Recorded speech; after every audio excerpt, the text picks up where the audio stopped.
رمضان کی آمد آتے ہی مساجد میں تراویح کی نمازوں کا سلسلہ بھی شروع ہو جاتا ہے۔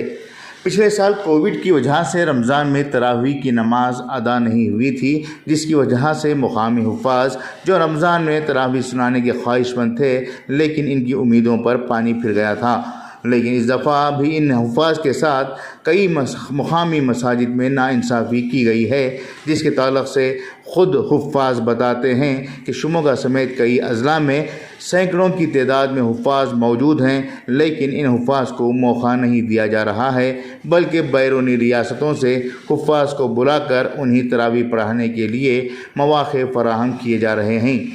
مقامی حفاظ کا سوال ہے کہ جب ہمارے ہوتے ہوئے بیرونی علاقوں سے حفاظ کو برآمد کیا جا رہا ہے اور انہیں قیمتی ہدیے اور بہترین سہولیات دی جا رہی ہیں، تو ہمارے وجود کا کیا مقصد ہے؟ شموگا، داونگیرے، چتردرگا میں ہی بڑے پیمانے پر حفاظ، عالم و مفتیان موجود ہیں جو رمضان میں بہتر طریقے سے امت مسلمہ کی امامت اور مساجد میں خطابت کر سکتے ہیں۔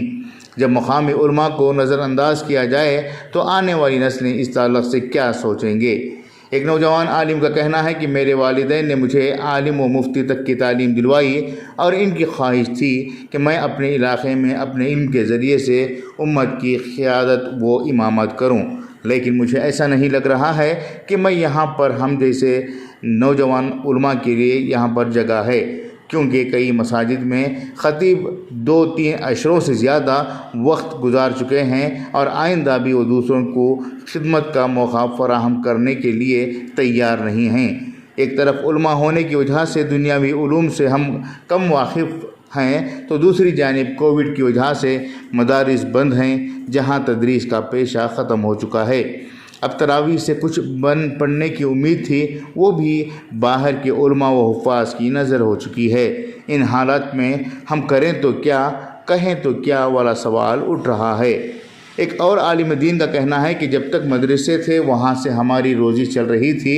ہم وہاں درس و تدریس کا کام انجام دے رہے تھے، اب میں مجبوراً درزی کی دکان پر معمولی مزدوری کر رہا ہوں، میرے بھی آل و اولاد و ماں باپ ہیں، ان کا گزارا کیسے چلے گا؟ کچھ علماء نے کہا کہ بعض مسجدوں میں وہ علماء بھی ہیں جن کے بچے ان کے گھروں کی سرپرستی کر رہے ہیں، مگر یہ لوگ سینئر علماء بن کر مسجدوں کی خطابت و امامت سے فارغ ہونا ہی نہیں چاہتے۔ ایسے میں ہمیں روزگار کہاں سے ملیں گے؟ علماء کی خستہ حالت کے تعلق سے عمائدین و عمرہ اگر فوری طور پر توجہ نہیں کرتے ہیں تو یقیناً آنے والے دنوں میں علماء کے حالات مزید بدتر ہو جائیں گے۔ بیورو رپورٹ، انقلاب نیوز، شموگا۔